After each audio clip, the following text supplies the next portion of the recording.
Support for the community programming of WSKB is provided by Bay State Dental. Comprehensive dentistry at 14 convenient locations in Springfield, Chicopee, Longmeadow, West Springfield, Belchertown, East Longmeadow, Ludlow, Northampton, Greenfield, and Wilbraham, as well as 29 Broad Street in Westfield. Bay State Dental makes it a priority to help you achieve and maintain the healthy smile you deserve. Visit on the web at baystatedental.com. We thank the generosity of our underwriters. For additional underwriting opportunities, please contact the Westfield State Foundation offices at 485-7363.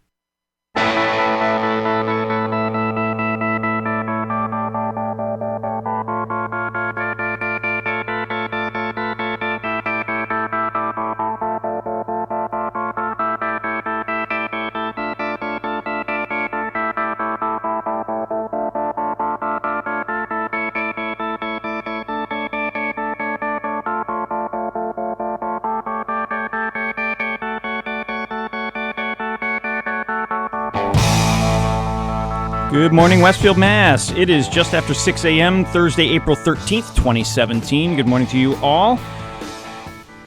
This is an interesting show because this is actually taped. We're taping this back in March because I am actually not in town today.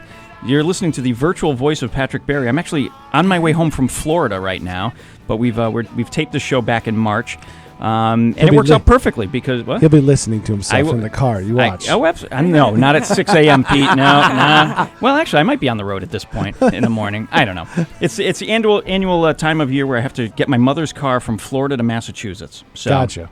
I am not here at Thursday morning, 6 a.m. I'm actually not sure where I'm going to be at this point. I might actually be in the press room by then. Yeah, you probably setting up for the other two shows. Yep, yeah, Roxanne will be there. That I still have to do that morning. Exactly.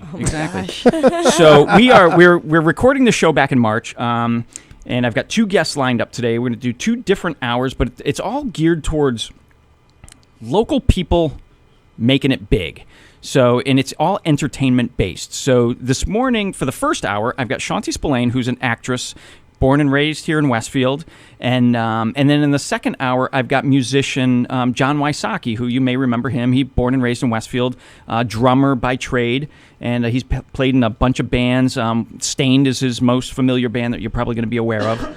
But the first hour, we're going to talk to Chaunty Spillane, who's, like I said, an actress here in Westfield.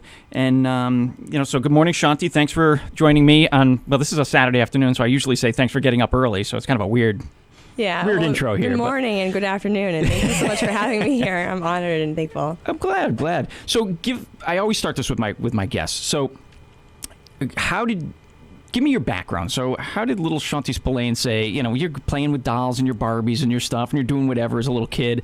How did you say, at what point did you say, I want to be an actress? Probably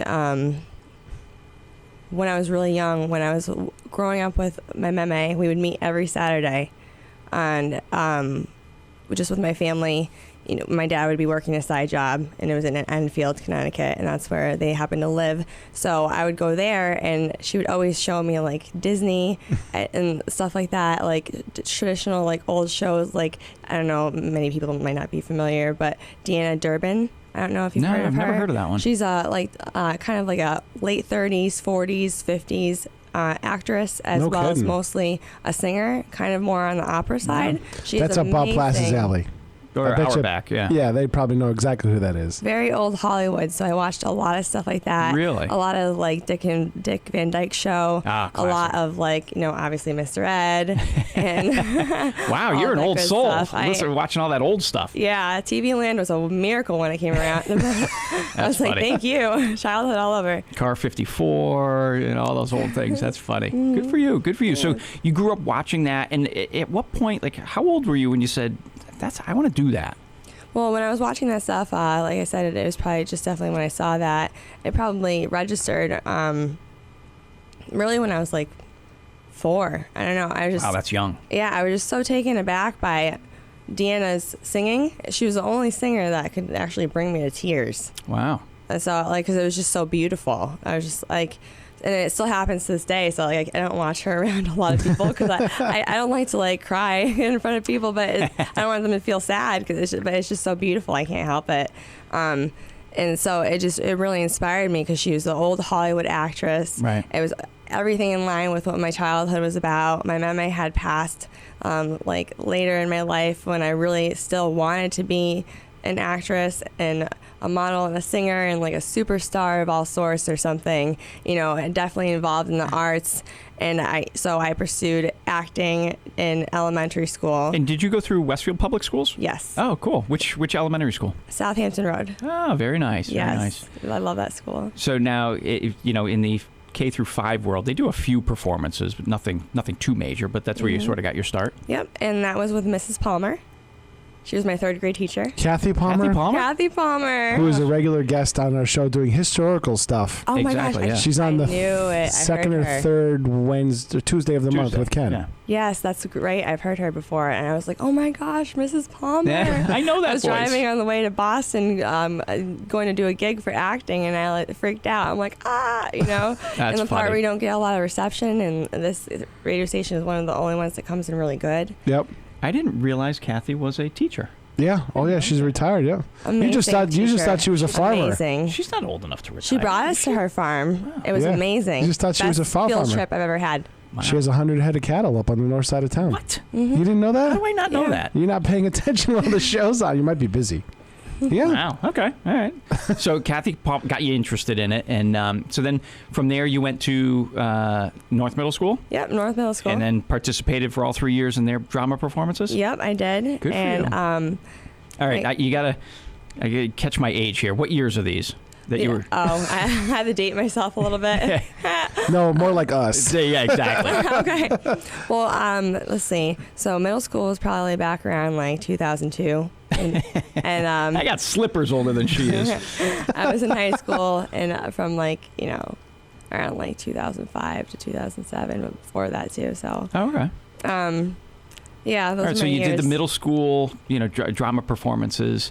Yeah. Very good, very good. And then did you go to Westfield High School? Yes, I went to Westfield High School. All 4 years, right? Yeah, all 4 years. And what year did you graduate? I graduated in 2007 on the National Honor Society, Westfield Good for chapter. you. Good for Nice. you. With Mrs. Pasquale. Wow, very nice. And then did you do the drama club throughout high school as well? I actually didn't, Oh, okay. which is surprising. I was really into my studies, so I really wanted to focus on that. Okay. So that's just like literally what I did. I threw myself into like just everything, just going for it. And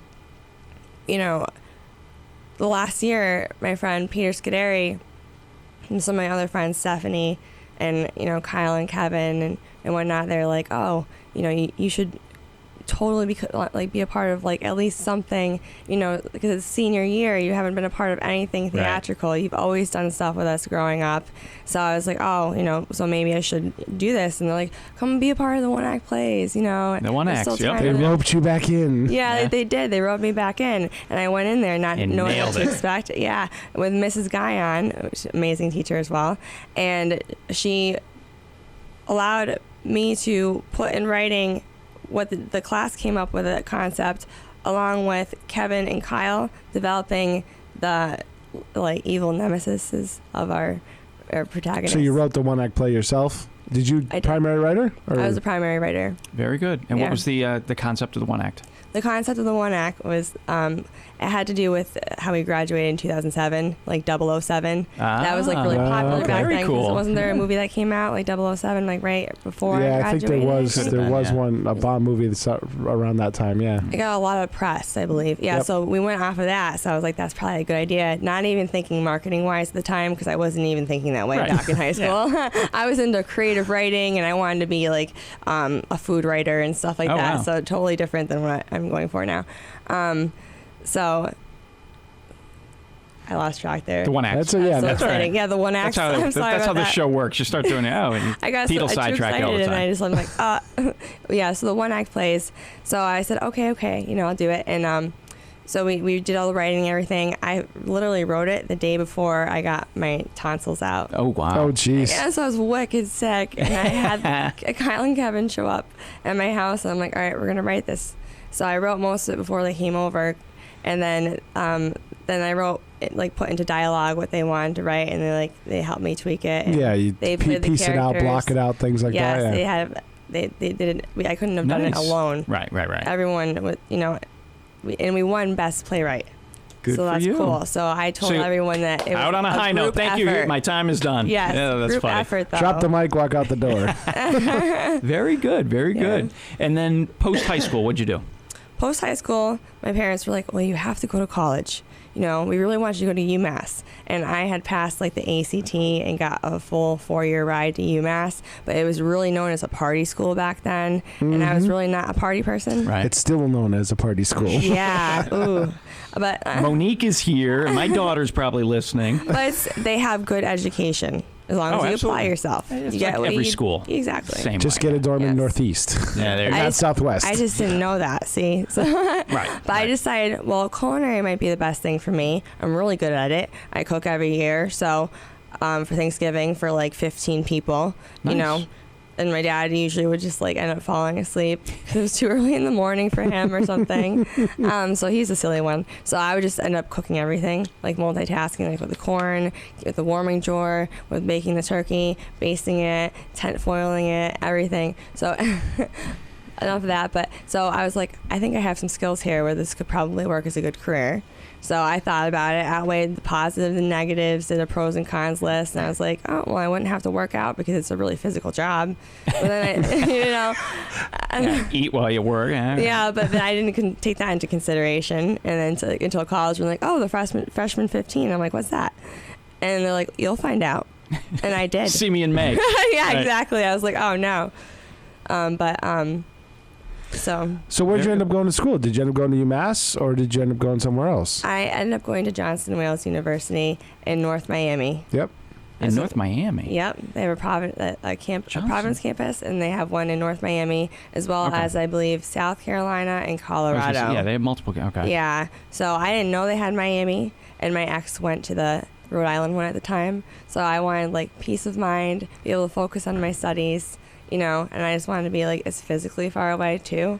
And plus, I was like, hey, I love palm trees. There you go. And what beats studying and writing a paper on the beach? Oh, my God. Right? Under a palm tree. Right. Smarter than the rest of us. Yeah. After the winter we've had here. Yeah. That big snowstorm we had on the 14th of March. Forget about that. I know. That makes me want to go back down there. Between Miami and Providence is almost a no-brainer. Oh, absolutely. Yeah. Absolutely. I would agree with you there, 100%. Yeah, That's if you had funny. a choice. Yeah, exactly. So Johnson & Wales, North Miami, Florida. Yep. And then did you participate in drama down there? I actually didn't, but a lot of people, I did a lot of karaoke and stuff like that. That's the second half of the show. Karaoke. She keeps flirting in and out of this drama thing. You notice the pattern here? No, absolutely. It was just a theme that just kept coming back into my life. So that's like kind of why I'm like going for it now, especially like since I'm older. Right. But so everyone was like, oh, like my whole life, you should be a model. And I go out to Providence for the second year of Johnson & Wales because I wanted to experience like a different climate, different campus. And so I went there, and I was like, oh, maybe I'll pursue it or whatever. And I did some karaoke here and there, and like I was good at it. And that was before I smoked cigarettes and had this raspy voice I have now because I can't sing now. So everybody, message, hint. No smoking, Wink, it'll wink. kill your voice. Yes, And you. sound like me. Yes. That's funny. So, but Yeah, but now with the raspy voice, it seems to me that sounds like a lot of actresses from the 40s and 50s. maybe Yeah. that's kind of true. You Yeah. should do film noir. And Pat Benatar. What? Yeah, that would See? be great. There you go. You got the voice for it. Right? See? Yeah, that'd be really fun. That's funny. So, all right, through high school and your college years, sort of stepped away from the whole drama and the acting thing. A little bit. And then when did you get back into it? Did you move back here to the Westfield area after college? Mm-hmm. I moved back to my parents' house, Okay. and I proceeded to take a year off of school because I was like, okay, I like culinary arts, but I got into like the whole knowing about, you get hurt at work, and then if you mess up your back, you can't do your culinary job that you're going to be spending your parents' money on. You're standing at a table for hours and hours on end preparing food, right? Yeah, it's hard in the lower back. Yep. And as well as, the wrist if you're doing a lot of work, chopping things or whatnot. So prep work, all that kind of stuff. Oh, Exactly. yeah. So, you know, and Brunoise cuts and Macedon and all that stuff. Over my head. 1/8 inch by an 1/8 inch and a 1/4 inch by a 1/4 inch. Okay. Little cubes. Okay. Just off the That's top of all. her head. Yep. Yeah. Yep. Smile and nod, Pete. I just pulled that out. I haven't even. I meant to prepare for the interview, and I usually do. But I'm like, I'm just gonna go with it and have it, you know, be more natural. This is what we flow we around wing it. here. Yeah. Yeah. Yeah. It is. It's creeping up about 6:15 this morning. We're going to take a little break, and we'll be back with Chaunty Spillane, a local actress. Pete, take it away.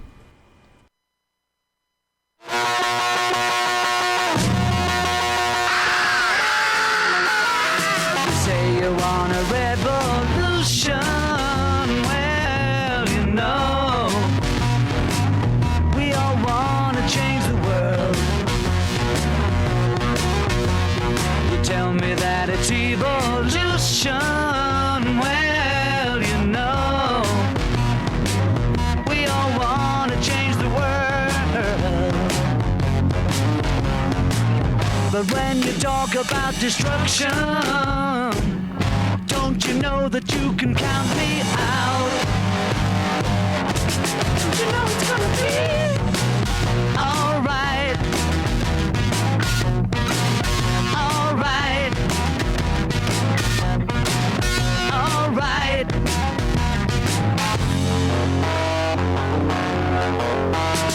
You say you got a real solution. Well, you know, we'd all love to see the plan. You ask me for a contribution. Well, you know, we all do what we can. But if you want money for people with minds that hate, all I can tell you is, brother, you have to wait. You know it's gonna be alright. Alright. Alright.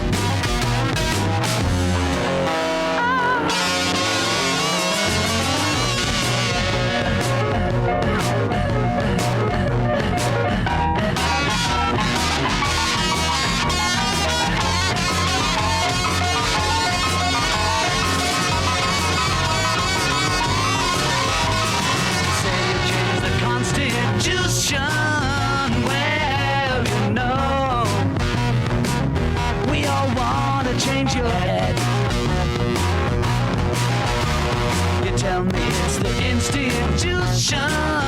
Well, you know, you better free your mind instead.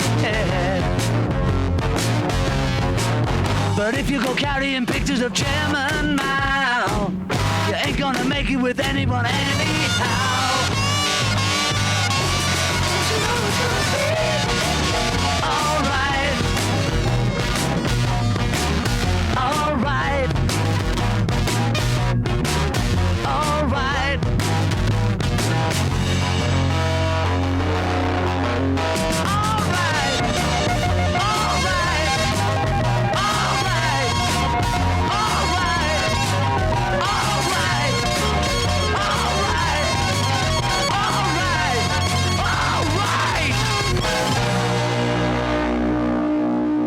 Support for the community programming of WSKB is provided by Commercial Distributing Company of Westfield. Now in its third generation of family ownership, Commercial is one of the premier beverage distributors of Western Massachusetts. The Placek family and the staff of Commercial Distributing wishes you good times throughout the year and urges you to drink responsibly. Support for the community programming of WSKB is provided by Wally Computer Associates, one of the largest technology providers in North America. Headquartered in Southwick, Wally provides all of the products and services that you'd expect from a world-class technology partner to schools, colleges, businesses, as well as state and local governments and agencies. Wally Computer Associates, meeting all of your technology needs.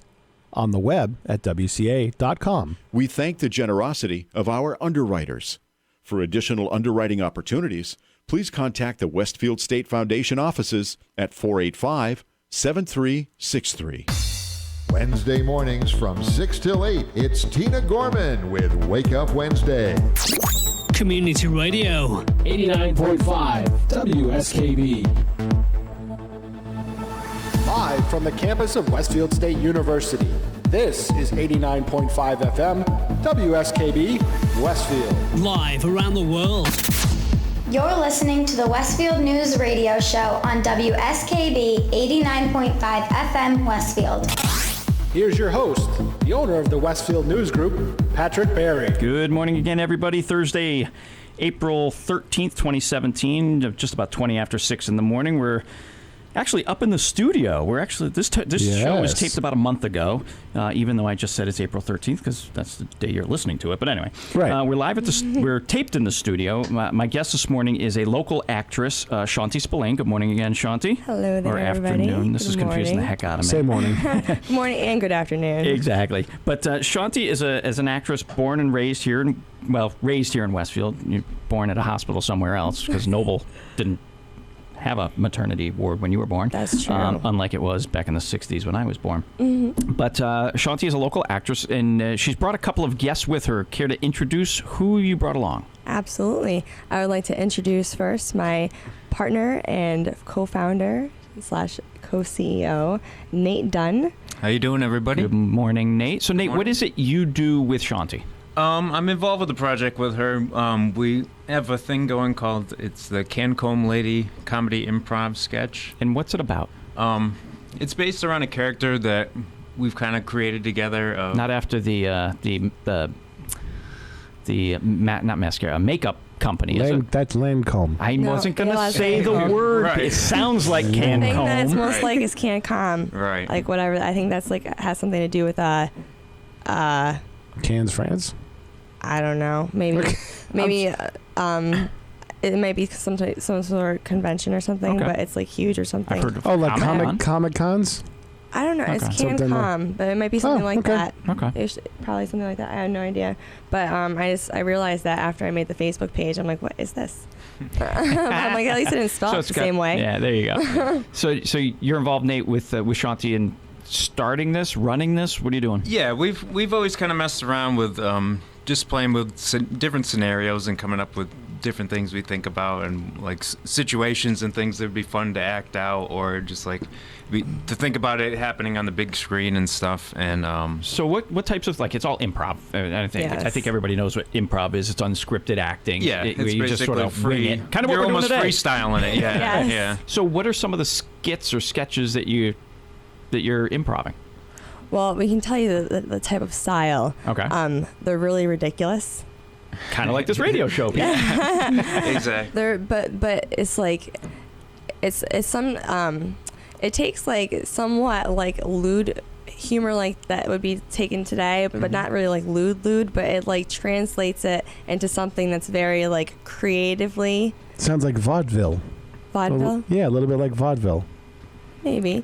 But maybe, but we produce it or present it in such a creative way that it's just absolutely ridiculous. Like, do you want to mention anything in particular? Because you have really good, at this point, we probably don't want to give away too many of our ideas just because we haven't really put it out there yet. So, are you guys currently performing this somewhere or still in the creative stage? We're still in the pre-production creative stages. And then what's the end result? What are you looking to do? Is it big screen, small screen? Is it live performances at various venues? What's the end result? The end result is I'm going to be approaching an aggregator and an encoding house to submit it and sell my content. Okay, do me a favor. I don't know what those two things are. Yeah. Okay. So, and I'm sure my guests, the listeners, go ahead. Okay. So an aggregator is basically someone that prepares your footage and encodes it properly after you kind of like encode it, format it for them with like certain programs. Okay.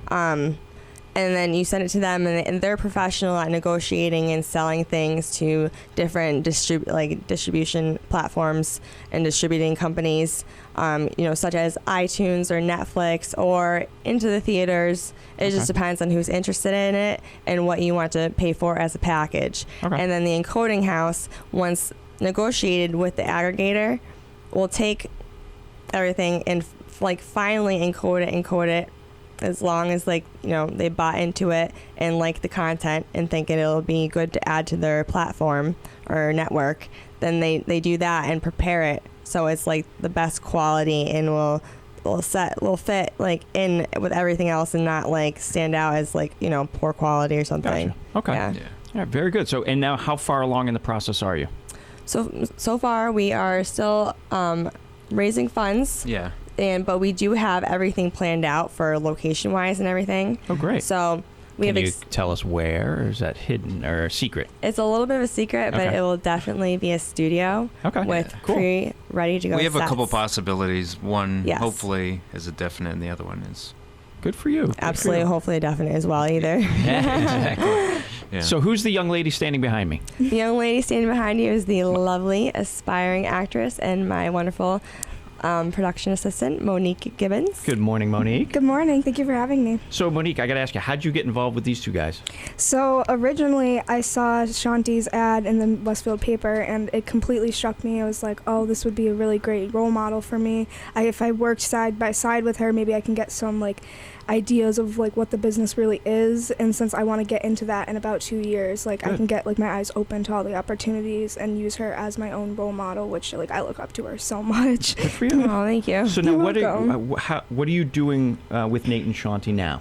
So right now, currently, I'm just helping organize everything for them, organize their information, get the word out, spread the word. Via social media? Yes. Just that kind of, okay. Yes, definitely. Very good. Good. She's become the street team. Hey, yeah, you got to get the Chaunty Spillane and Nate T-shirts. Yeah, you got to get the air gun and fire them at people like they do at sporting events, right? Oh yeah, that'd be great. It sounds like so much fun. Doesn't we'll JPEG we'll Luca just have rent one the of those? limousine and stand maybe Oh, with there the you go. I like that. stand Open on the top of moonroof. sunroof. Yeah. Have the ads holding up. Oh my gosh. There you go. Just drive down Elm Street and just pummel people with an air gun. Shooting Thankfully, T-shirts. it is an actual. They might not like it at first, but once employment they come to and they realize, oh, that's a pretty That's cool a nice T-shirt, shirt, their attitude will probably change. See, we're brainstorming, Chaunty. This is what it's all about, right? Oh, boy. And this is It is. honestly, This this is is kinda how we improv come right up now. with a lot of our Yeah. creative stuff. It's just like Absolutely. on the fly, and then I've missed we'll my just be calling, like, okay, Pete. we need to look at that and let's write that What? down before we forget it. Shameless promoter? Yeah, that too. That too. Well, okay. It's not too late, Patrick. Yeah, it's not too late. Oh, good luck. That's the last thing you need is,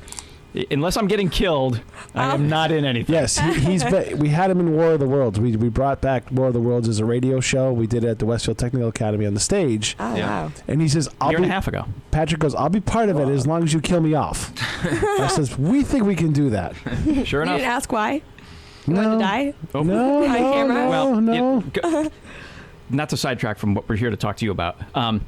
Going back in time, when my oldest daughter, Maura, was born, we were living in New York City at the time, and I took time off. I was a stay-at-home dad for a little while, and I said, you know what? I want to get into acting. I want to be the guy I want to be the dead guy in the opening scene of NYPD Blue. That was my That would be whole thing. awesome. So when JPEG Luca recruited me to do the War of the Worlds, I go, oh, that's fine. Just kill me. So anytime. We did oblige in the script for that. Absolutely. I got There's blown nothing up. wrong with That's funny. That's practice. great. No, I got blown up. I think I played a pretty good dead guy. Well, it wasn't dead guy. But it Well, was the leading- dying, the dying part. Yeah, you got it down. I can die with the best of them, Pete. You can, yeah. But actually, back to my guests. So, Chaunty, so you're working on the Cancombe lady. What other things have you done? And again, this whole show is about local girl who's done big things. And Monique's going to try and follow in your footsteps. What other things have you done, like either on a regional or national or international stage? Okay, so it's kind of like a long story, but I'll try We've to still sum got it half up. an hour. Okay, that's true. That is true. So I started off modeling professionally when I lost weight. I was up to 177 pounds, and I'm like 5'5", 5'6", depending on what leg I'm standing on. Or how fast the doctor measures me and doesn't give me a chance to like straighten out my back. I'm like, wait a minute, gotta get the crown in my head. That counts. Every inch. Every inch counts, 'cause absolutely. I want to try to get on that runway. They make exceptions sometimes. Oh, really? It's usually 5'7" and up, so I'm close. Just throw some heels on me. You're fine. Yeah, Monique. Courtney's would got be a long way to go. Perfect runway material. And Nate's above 5'7". He's runway material Yeah, right he there. is. There you go. 5'11", oh yeah. You'll see, right in their wheelhouse. Yeah. You could be a Rockette. Wow, he's speechless. Yeah. Sorry. I never thought about that See? before. Jeez, you've possibly opened up new opportunities. There's a Cancombe skit for you right there. Write that down. New material, that new down. materials. So, sorry, we digress. That is too funny. That's totally fine. So I started off modeling because I lost the weight, and I was like, you know what? I want to do something in life that's going to be, a good impact, for me. And I'm just going to see if people would actually even like me as a model. I wasn't even sure if people would like seeing me in an image, or they'd just be like, what are you doing? Well, so from that aspect, and it's interesting. Monique is here because she's younger. Mm-hmm. The whole body image, perception of a young girl. Yeah. Nate and I can't relate to that. Right. But it's got to be a difficult thing. You don't know, you don't know, how your looks are judged or whatever. So you must have gone through that. Putting yourself out there too. Yeah, it is, and it's got to be out to the got to be public. scary, because if somebody says, "Yeah, no, you're not the look we're looking for," that's a big risk you took. Yeah, at first, because if you can't handle rejection, you have to be able to handle rejection in this business. There's going to be so many people that will tell you Modeling no, and acting even though too. they'll tell you you can't do it, you're not capable of it, you don't have the right looks. They said that to Arnold Schwarzenegger, and he gave an amazing speech saying how he defied that. Right. Because the guy said his accent was too thick. Right. It's like, give the guy a break. He's amazing. So you hear that, Monique? Yes. Just So- keep going. Yeah. Keep You going. get a bit of a I'm sure thick your skin. mom and dad say the same thing. Yeah, Don't thick give up, skin. kid. Don't give up.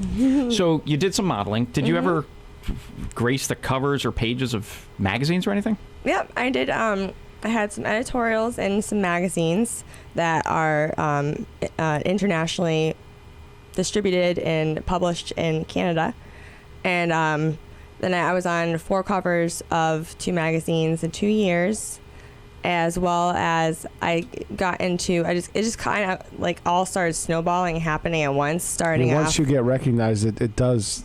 People start talking to people, or saying, "Oh, okay, we need to book that person." Yeah, exactly. The word really does spread. Yep. So actually, that's a good segue. How do you go from just trying this stuff to all of a sudden you're on a magazine? I mean, do you have an agent, or does somebody? You kind of, did you just hustling on your own? Did you hump it? Sorry, wrong phrase, but did you really hustle? Yeah, that's what you have to get do. there. Yeah. Oops, excuse me. I just touched the microphone here. No worries. Stick on the microphone. I did hustle and a lot of self-promotion. Before it was called self-promotion on Facebook, so I kind of got in where I was lucky enough to be able to self-promote and not get in trouble for it. So I was able to actually do what people that actually have the courage to write about themselves and make it sound markedly attractive and pull people in. It gave me a chance to do that, and now people can't do that as much because there's certain rules on Facebook, but I was lucky enough where I was able to take advantage of that. And it's also I reached out, I networked to a lot of people. I spoke with other models. I asked them about filmmaking opportunities because I knew I wanted to do, and I can act, and I wanted to do more than just be a model that's a voiceless person. Models aren't supposed to speak. They're not supposed to have an opinion. They're supposed to like everything, love everything. Actresses too, obviously. So and I didn't have a problem with that, but with that, at least as an actress in film, you can have a voice of some sort. Right. And you can control how you deliver, what lines you have to say, so you have some control over it, and you can be heard. So it feels good to be heard as a human. So do you have help, like as an agent or any representative or a manager that kind of helps find things for you, or how does that work? I mean, how does the whole professional actress thing work? Okay, so it's complicated because it's hard at first when you don't know what agencies to trust and which ones are real, because there's a lot of scams out there. There's so many scams. When you have to pay to get into an agency, something's wrong. If you have amazing photos. If you're fronting the money. Yeah. If they're we'll sign you, but you have to pay this $7,000 fee just to be with us. Don't do it. Just say walk away from that. Don't ever sign a closed contract. I made sure I did my research first. So now I do have representation because I was, kind of ripped off at one point but I still learned from it. So like I made a good experience out of a negative thing. So I don't really take it as like a negative thing. It was just a great learning experience in my life that I'm thankful for because I was able to learn from it. So that's a good thing. So you're a SAG actress? Yep, I'm a SAG actress. And SAG is Screen Actors Guild. Screen Actors Yes. Guild. No acronyms around here. No, I know. Screen Actors Guild. Everybody on these community shows uses acronyms. Yeah. And you have an agent that sort of helps you find things, right? Yeah, I have an agent that helps me find things out of New York. New York Model Management Group, NYMMG. Now, is it modeling only, or do they help you with both the modeling and the acting? They submit me for acting and modeling. Wow. They are very pageant based though, so anyone that's really into pageants, definitely go for NYMMG. They have a very good reputation, a very good name. They're very easy to work with. Have they pushed you to the pageant side, or? They've asked me to. Right. I said I would get back to them. That was 4 years ago. That was 4 years ago. That means she's not committed to that track. I'll call you back. I'm just like, I kind of want to get into comedy, so I don't think that would really work. So now, for an up and coming actor actress wannabe like Monique, for example. Yep. Now, actually, let me ask you this, Monique. Have you sought out representation? Have you started the process of trying to figure out, all right, I want to be an actress someday. So where are you in this? Well, currently, I'm applying for a college right now, AMDA, American Musical Dramatic Academy in LA, and I applied there for fall of 2018. But I haven't really sought out for representation yet because about a year ago we did, and there were so many like scams going around, just like Chaunty said. So like I don't really trust a lot of agencies, so we're just trying to get my foot in the door with college and then go from there. See if you make connections in college type Exactly. of thing? Yeah. Yes, exactly. Great. So now what do you think about that process? Is that a good way to go? Yes, that's a very good plan. That's exactly what I would have done just starting out had I not chose culinary. Very good. I would absolutely just, chose a school exactly where I want to work so I can get established, make sure it starts in the beginning of the school year so I have all school year if I'm living in a dorm to find somewhere to live, make friends, get roots going, obviously I'd be networking the entire time. I'm surprised when you were down in North Miami, you didn't kind of take advantage of the Miami modeling scene and sort of jump on that and kind of use that to help propel your career. I know. It really wasn't in my mind, and that was like before I gained weight, and I started professionally modeling and sharing it online on Facebook, on a Facebook page, which I told you I was terrified about, back in 2011 or 2010. Okay. So in Miami was 2007, but I did actually get asked to go to a few open calls. Eventually, I got noticed somehow. And someone noticed me, and I was like, oh, I don't know. And it was the end of the school year, and I was going to stay to do it, but I just decided not to because I was like, well, I'm down here for culinary. My parents are spending $30,000 plus a year for Johnson & Wales. How can I let them down and just all of a sudden go into modeling? Yeah, but you know what? You probably make more in modeling in one month. You pay your parents back. That's true, but I didn't know that at the time. Yeah, you don't know that when you're right in the middle of it. You go, man, you just don't want to jump off the cliff, right? And all the loans are already signed, so it's that's scary. Right. Being 18, signing a $30,000 loan with a co-signer, being your parent, and you're like, I don't want to mess up their credit. I don't want to mess up my credit. I don't want to take any chances. If I could have done that on the side, I absolutely would have if I were to stay there longer. But yeah, there were many opportunities that I found in Rhode Island, but there are some really good agencies out there as well as many opportunities, which is surprising to me because that's a state that I think I could actually walk through in one day. Very good. Because it's such a small state. Yeah, well, that's like Delaware. It's cute. It's creeping up on 6:40 in the morning. We need to take another break. Thanks some of our underwriters. We'll be back in a moment with Nate, Chaunty, and Monique.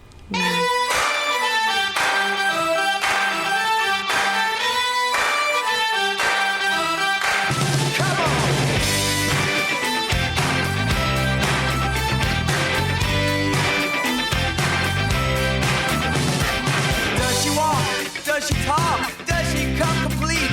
My homeroom angel always pulled me from my seat. She was pure like snowflakes, no one could ever stain the memory of my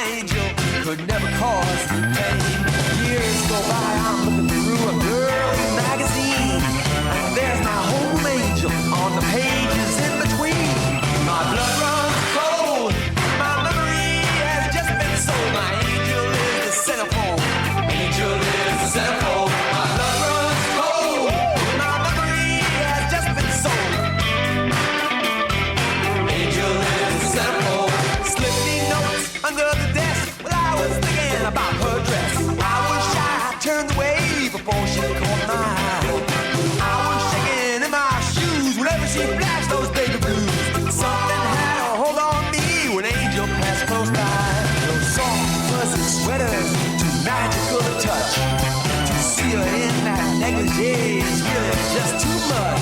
My blood runs cold. Yeah, my memory has just been sold. My angel is the centerfold.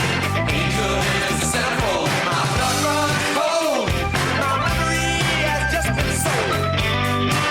Oh yeah, angel is the centerfold.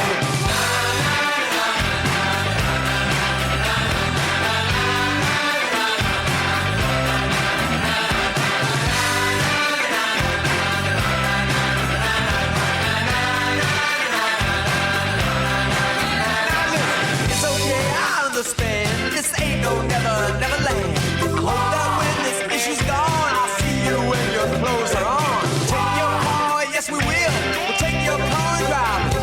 We'll take it to a motel room and take them all private. A part of me has just been ripped. The pages from my mind are stripped.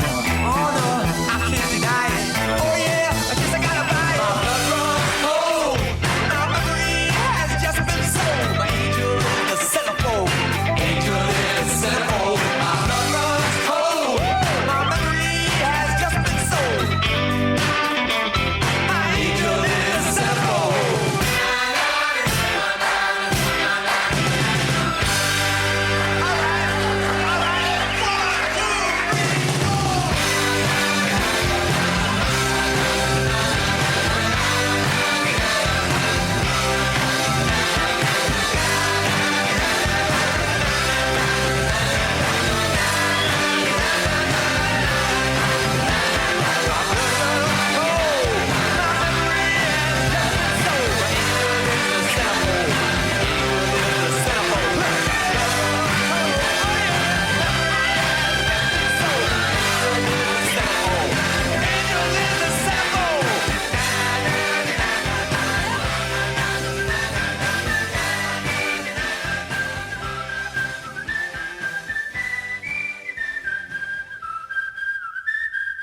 Support for the community programming of WSKB is provided by Westfield Bank. For more than 160 years, Westfield Bank has been an important community presence and commercial leader in the Pioneer Valley. With convenient full banking services in Westfield, West Springfield, East Longmeadow, Agawam, Feeding Hills, Springfield, Southwick, as well as Enfield and Granby, Connecticut, visit us on the web at westfieldbank.org. Support for the community programming of WSKB is provided by the Barnes & Noble College Bookstore at Westfield State University, right here in the Ely Campus Center. Whether you're a student, faculty member, or friend of the university, it's the place to shop. Everything from Westfield State t-shirts, sweatshirts, and gift merchandise to all of your academic needs. Offering textbook materials in new, used, ebook, and rental formats. Visit the bookstore on campus or online at www.westfieldstate.bncollege.com. Support for community programming on WSKB is provided by Betts Plumbing and Heating Supply Company, an independent, family-owned wholesaler serving Westfield for over 50 years, specializing in plumbing, heating, and industrial piping supplies. Visit bettsplumbing.com or 14 Coleman Avenue, Westfield. Public welcome. We thank the generosity of our underwriters. For additional underwriting opportunities, please contact the Westfield State Foundation offices at 485-7363. Thursday morning from 6 till 8, it's Patrick Berry, owner of the Westfield News Group. Community Radio. 89.5 WSKB. Live from the campus of Westfield State University, this is 89.5 FM, WSKB, Westfield. Live around the world. You're listening to the Westfield News Radio Show on WSKB 89.5 FM Westfield. Here's your host, the owner of the Westfield News Group, Patrick Berry. Good morning again, everybody. Just about 6:45 a.m., Thursday, April 13th, 2017. Full disclosure, this is actually a taped show. We taped the show back in March only because I'm not around today. I'm somewhere between Florida and Massachusetts right now. I'm not really sure where. It's that time of year where I bring my mom's car back from Florida. So, and I would be remiss if I didn't say good morning, Aunt Betty. My Aunt Betty is my... She will be tuning in. Exactly. Yep. So we're live, sort of taped live, in the studio up in the Ely building at Westfield State. I haven't been here in God, 2+ years. It's been a while, yeah. It's been a while since I've been in I think the studio. last time we were up here was when you did the Rock Report. We taped with... Oh, that's right, with Augusti. Yeah, you're right. a couple months ago. I forgot about that. Yeah. So in the studio with me is Chaunty Spillane, and her sidekicks are... Yes. Nate, my co-founder and CEO of Cancombe Lady Comedy Improv Sketch. Just call him partner in crime. Oh, yeah. In crime. The old PIC. As well as my other partner in crime, Yep. aspiring actress, as well as my production assistant, Monique Gibbons. Hi. Good morning, Monique and Nate. How are you guys? Oh, Good, how are very you? Well. Excellent. Good to hear. So, Chaunty, before we went to break, we talked about breaking into the business, having an agent, trying to get your way, and I did ask you, and you confirmed that you are a SAG, Screen Actors Guild actress. What does that mean to be a SAG actress? Why? Who cares? Or how do you? Or how? How do you? How do you qualify for that? Just call them up and go, hey, this is Chaunty. Sign me up. That's what I try to do. Honestly, I woke up one day, I'm like, you know what? I'm going to be in SAG. I'm going just to gonna Google call their them. phone number and call them. And I totally did. That's I was funny. like, hi, guys.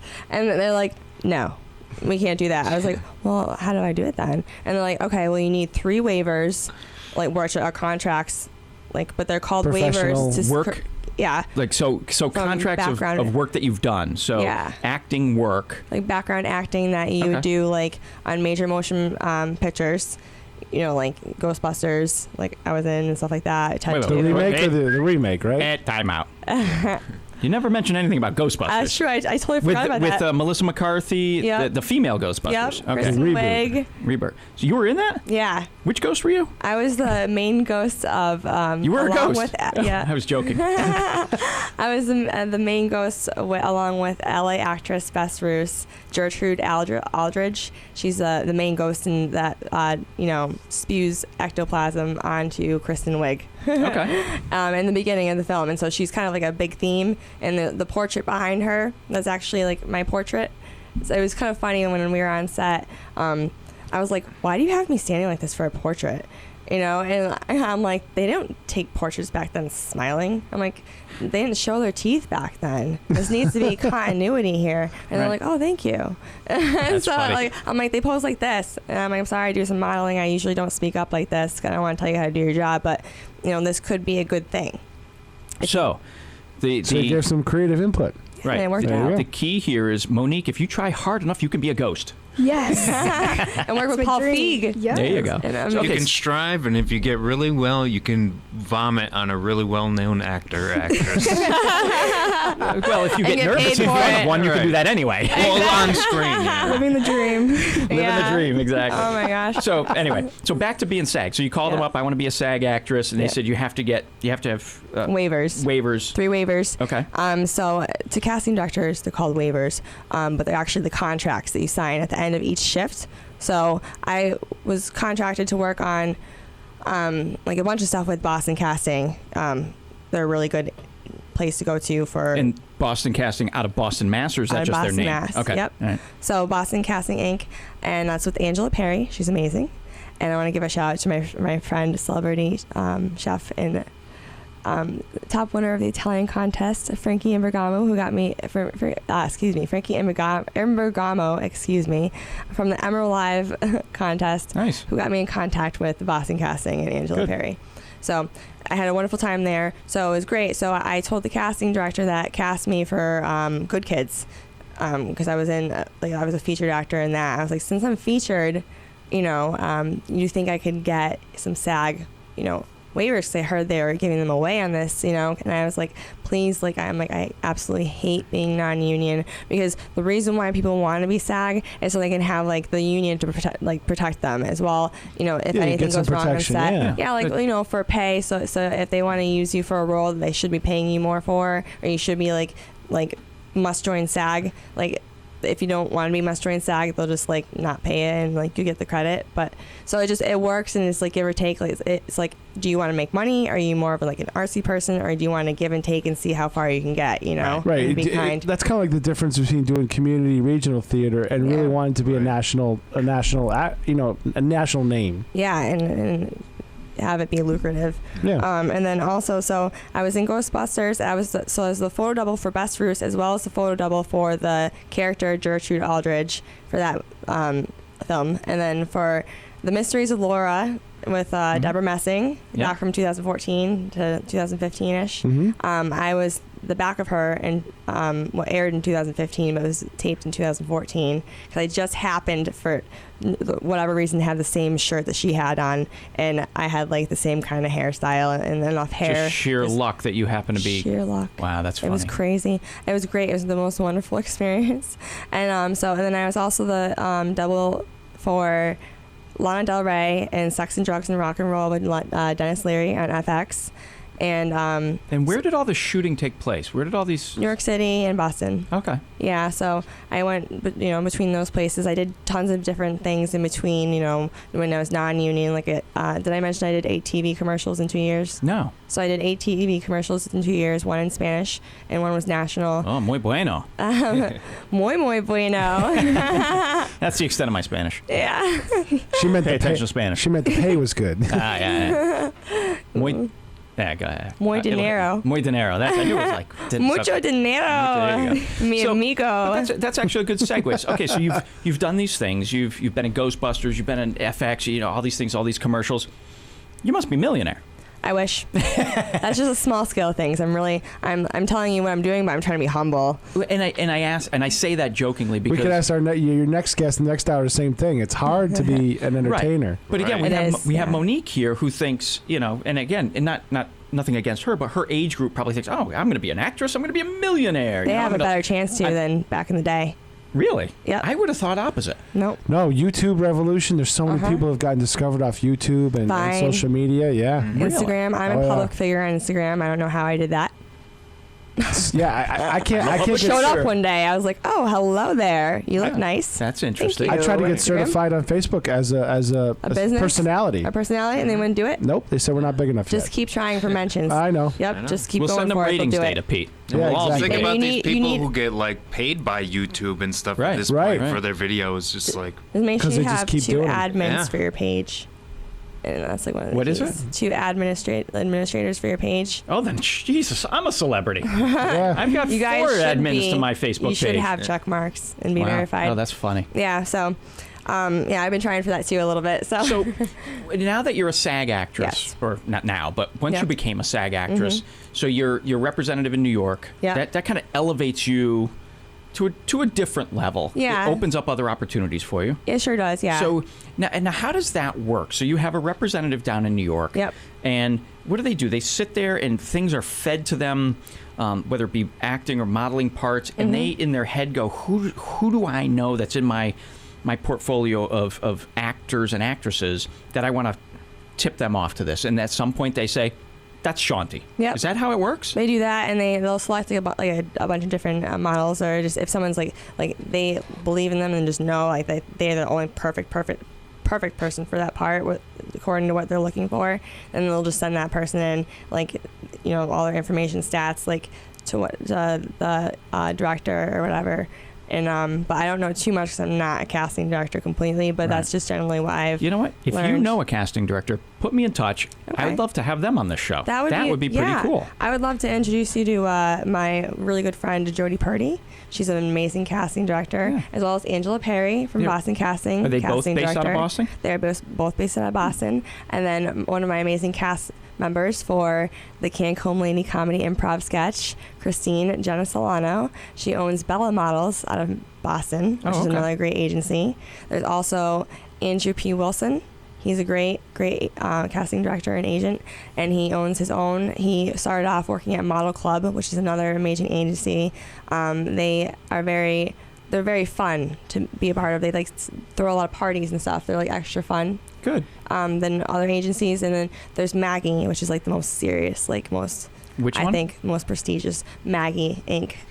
Never heard of any of them. I know. So We're not in that that's why biz. it's hard. So I didn't know at first what to go for, but. Yeah, so I did all that, and then transferring from acting, and I accomplished a few more things. And the first indie film that I auditioned for, I somehow got the lead role, which was great. And I was a PA on that and then Good. also one of the co-producers. Excellent. Yeah, so that was really cool. We got to wrap it up in just a couple of minutes. So, and I would be remiss if we didn't go back to Cancombe Lady sketch comedy. Yep. Very briefly again, give us a once-over. Nate, Chaunty, Monique, tell me what it is. All right, so basically it is about the character is a Czechoslovakian woman who is very politically incorrect shamelessly. So she's much like what would be considered, quote-unquote, the Joan Rivers of today. Okay. You know, Joan Rivers. You don't do the Czech accent, do you? That's already a good base. Yeah, well, I do. Well, then you got to share. Come on. You know what? Nice. All right. So that's a little just, charo in there, but that's not Czech. But anyway, go But ahead. hey, it goes along with the character, and my voice can only do so much. That's but funny. then I haven't warmed up, so the sketch will be much better. Trust me. You'll have to tune in and watch. So do we know when we'll be able to see it? 2018. Oh, so, okay. So we have it's a year to gonna go. Be about that, and it's going to be about a day in the life of the Cancombe lady. She has this really weird tendency to get fired and then immediately rehired on the spot after doing ridiculous things. Very cool. And she speaks her mind freely, and it tends to get her in a lot of hot water in all situations. And she enjoys it. Yeah. Now, Nate, are you an actor in this Cancombe Lady too? Or are you yes, just I am behind going to this? be performing in it. Yeah. You are excellent. Good for you. And do you have a specific role, or is your role going to change as the improv changes? Yeah, I think it's going to change as the improv changes. There's also one or two skits that would possibly have in mind for me playing a character. I'm just not positive yet. I might be your mother. Yeah. Might be a skit involving that situation. Yeah. I can pull off 30. Yeah. So I look 18 or 12. I can do it. That's funny. Promise. So now, a physical shooting location. Are you here in Westfield? Are you in Western Mass? You in New England? You in the United States? Where are you? New England. Okay. I'll give you like a little hint because it is exciting. Acme Studios in Brooklyn or New England Studios in Devens, Mass. Excellent. So you're in either of those two locations? Yes, that's what we're looking at right now. Very good, very good. Well, unfortunately, our time is done. Okay. So Monique, Nate, and Chaunty, thank you all very, very much for joining me on the radio show. Thank you for having us. Thank you for having us. It's been fun. Yeah, I'm glad. Yes, thank Wow. you. Pete, Best of luck. They said it was fun. Your safe travels from Florida. Thank you. Yeah. Absolutely. Best of luck to each of you. Ladies and gentlemen, we'll be back shortly with John Wysocki, drummer who was born and raised in Westfield, who's gone on to national stardom. We'll be back in a few moments. Cool.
'cause we all just made a pact. We've agreed to get together, join as children and die. When you're moving in the positive, your destination is the brightest star. If you know that you'll be jumping until the break goes down. But nobody ever told you that we'll be jumping until the break goes down. You will be jumping until the break goes down. Don't you stop the music, your love. Breathe down.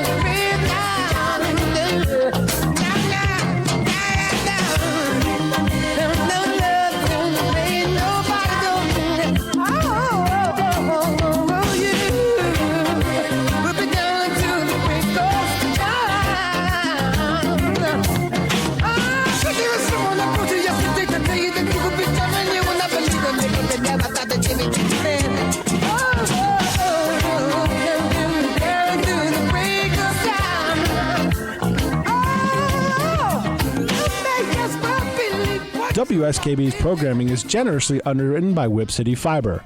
Westfield Gas and Electric wants to help you decide where they offer gigabit speed Whip City Fiber Internet next. Turn your neighborhood into a fiberhood. Get on the list today at www.whipcityfiber.com. We thank the generosity of our underwriters. For additional underwriting opportunities, please contact the Westfield State Foundation offices at 485-7363. Wednesday mornings from 6 till 8, it's Tina Gorman with Wake Up Wednesday. Community Radio. 89.5 WSKB.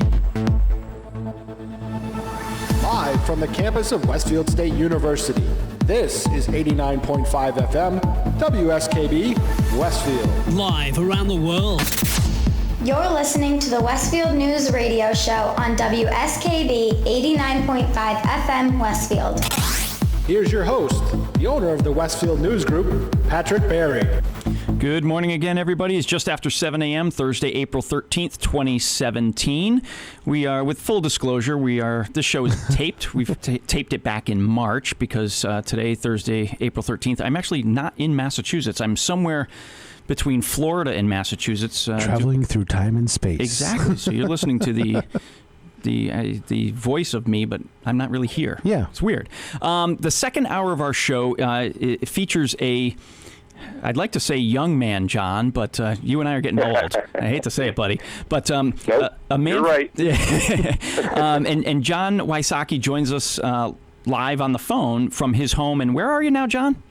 Nashville, Tennessee. Nashville, Tennessee. So don't fear, everybody. John is not a cowboy boot wearing, big 10-gallon hat wearing country music man yet, just because he lives in Nashville. But the second hour of the show it's with John Wysocki, which many of you may know.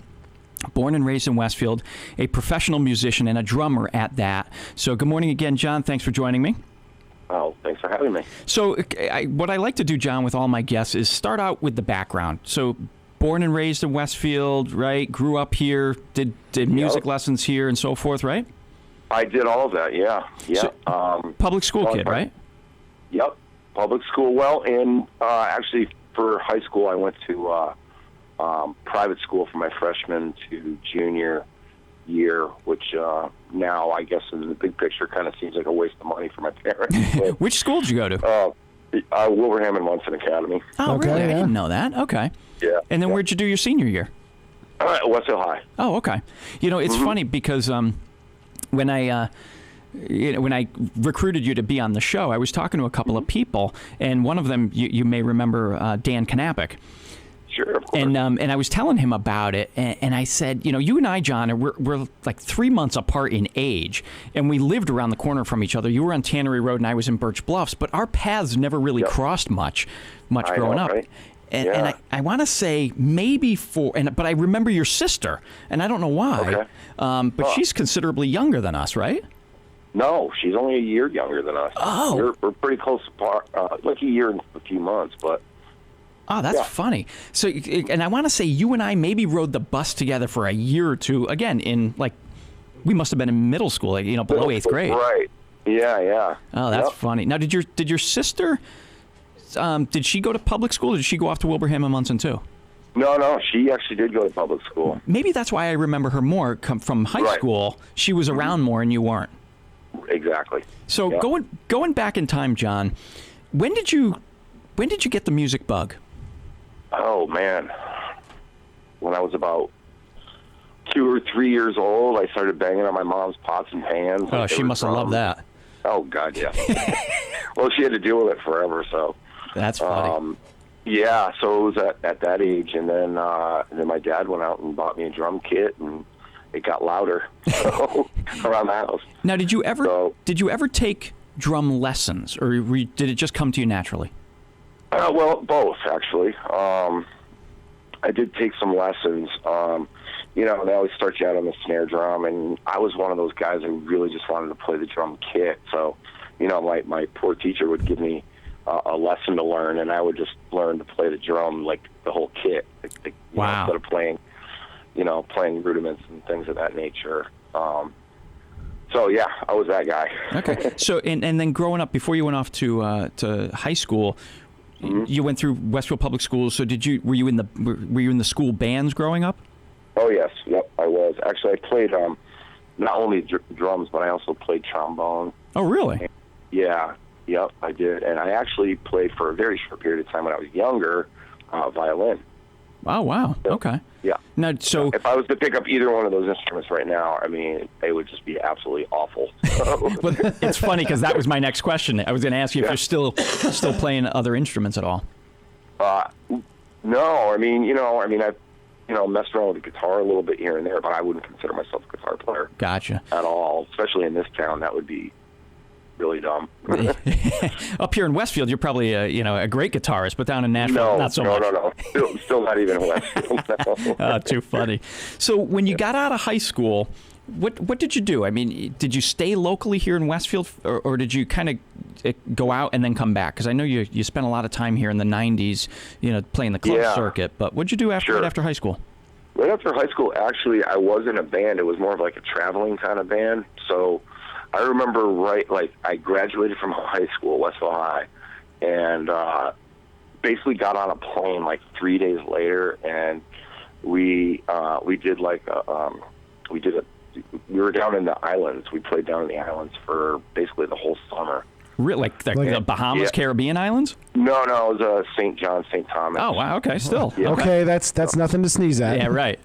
Yeah, it was a lot of fun, especially being right out of high school. It's just getting to do what you love to do. And so I got to ask you the question: on an island, being a drummer and going to those islands, did you pick up the steel drums at all, or no? Nope. Oh no, okay. I did not. No. I figured they go together, You would think, right? Yeah. But no, I really didn't. I never really messed around with those. That's probably one of the only kind of drums I never have. Oh, that's funny. So, you hit the islands for a little while, and then when did you make your way back here? Let's see. I know. We're going way back in time, John. I know. I'm old. I can't remember things like I used to. So, basically after that thing, it was still the same band pretty much. Okay. So, we continued to play around the area and whatever. And, it was just a cover band. It wasn't really what I wanted to do. I wanted to, be in an all-original band, So that's interesting. So, and I think that's a similar story from most professional musicians, is you start out as a cover band because you play the music right? Mm-hmm. And then you sort of evolve into, either yourself or one of your bandmates begins writing lyrics, and you all together write the music, and you just evolve into something different, right? Yes, that is true. And the thing is, most bands, a lot of bands like that, will start out and they'll have original music, but they'll mix in covers, just to kind of so people can pay attention, recognize something. When they come to see you, and you throw in your originals, and you hope they work, and people like them. So now, back in the early '90s, you started out with this group of guys, your bandmates, playing covers, and so how long did you do the cover thing before you started working in original material? Was it a quick change or over time? No, it was a while because I did through several different bands. We made an attempt at original music. It just when you're that young, it's not really all that. You don't have enough life experience, right? Yeah. Probably, yeah. Wow, that's funny. It's just not that good. Well, early on, and then as time went on, I left the band that was all covers, and joined a band that was some covers and some originals kind of thing, and then things started getting better writing wise and all that. And it wasn't until the later half of the 90s where I met up with. I don't know if you want me to go ahead this far. Go ahead. Yeah, we're just doing timeline. Shoot. Oh, okay, yeah. Well, it wasn't until the late 90s where I met Mike Newshock, the guitar player for Stained. Okay. And he and I had always talked about doing something, put something together, and blah blah blah, whatever. Now let me ask you a question. So, in meeting up with him, again, and I'm not. Was Mike a Westfield guy or no? No, Mike's a Ludlow guy. Okay, so you guys are both sort of in this, and I got to imagine that the music scene, here in Westfield back then, it was probably a small group of people. So I'm sure your paths kind of crossed. Everybody, you got to know each other. Everybody crossed paths at the Infinity over in East Springfield. Well, I was getting to the Infinity. Don't jump ahead of me. No, you're right. It was, it was that Western Mass connection, I guess you could call it. Okay. And so we just talked about getting together and writing some stuff and whatever, and he knew a singer, which ended up being Aaron Lewis. Okay. And, that's how it all happened, really. And we started out, too, playing some covers, and, but we had such a really good singer. Aaron's such an excellent singer, and he's great at writing melodies and things of that, things like that. So, and that was, it just worked. Right. It's one of those things where you're like, it just worked. Yeah, just the talent of the different bandmates just happened to gather at one point, just by luck, I guess, as luck would have it. You guys sort of got together at once, and it blossomed from there. Right, it really did, and that happens with so many bands. Like you'll see some of these bands change members. Well, it's funny, and it changes the chemistry within the band. It just does. You can't put your finger on any one thing, but there's definitely something that's missing. Well, it's funny you say that because I'm a Pearl Jam fan, and I've seen the documentaries of when Eddie Vedder joined, and it was it just sort of like a club band that just seemed to be paying their dues or whatever. And then when Vedder joined, it just, as you said, it changed the dynamic of the band, and it became what we now know. It totally did. Yep. It really did. And I've seen the Pearl Jam stuff, and I'm a fan as well. And conversely, you might have and again, you probably, and I'm sure there are bands around the country, and certainly here in Westfield and down there, especially probably down where you are in Nashville, where you have guys and girls together that just, for some reason or another, they don't get that click where it just all of a sudden goes to the next level. All the time that happens, and it's trying to find that right chemistry, and everyone has to be on the same page. Y'all want to set the same goals. Right. There's a lot of things that are involved in being successful, not only in music but just in absolutely, everything. We need to take our first break, John. It is coming up on 7:15 in the morning. John Wysocki, professional drummer, is my guest this morning. As I mentioned, we'll take a break. Thanks some of our underwriters. We'll be right back.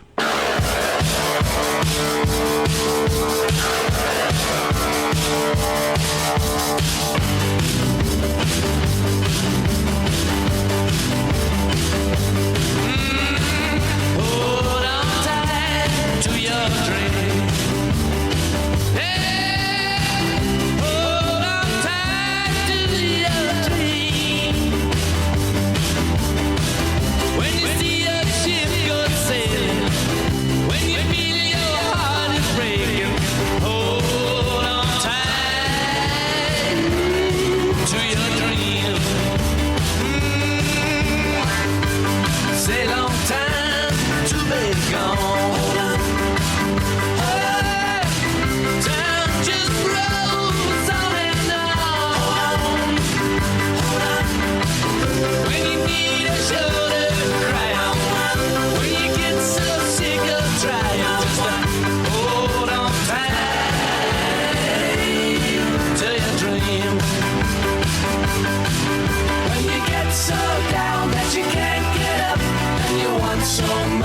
but you're all out of luck. When you're so downhearted and misunderstood, just over and over and over you could. Accrochez-toi à ton rêve. Accrochez-toi à ton rêve. Quand tu vois ton bateau partir, quand tu sens ton cœur s'épuiser, accrochez-toi à ton rêve. When you get so down that you can't get up, when you want so much but you're all out of luck, when you're so downhearted and misunderstood, just over and over and over you could.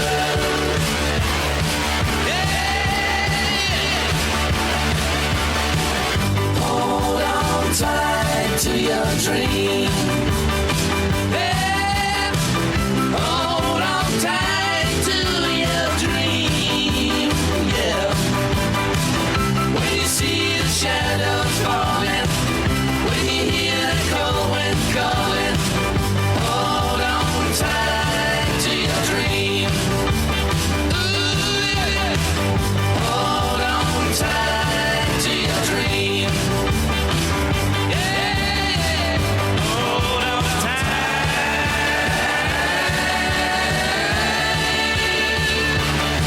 to your dream.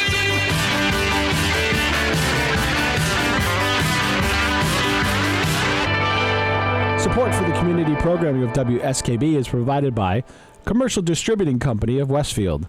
Now in its third generation of family ownership, Commercial is one of the premier beverage distributors of Western Massachusetts. The Plasek family and the staff of Commercial Distributing wishes you good times throughout the year and urges you to drink responsibly. Support for the community programming of WSKB is provided by Comcast and Xfinity.com. With the Xfinity Double Play and Xfinity Triple Play, you can choose to bundle Comcast services for a great value.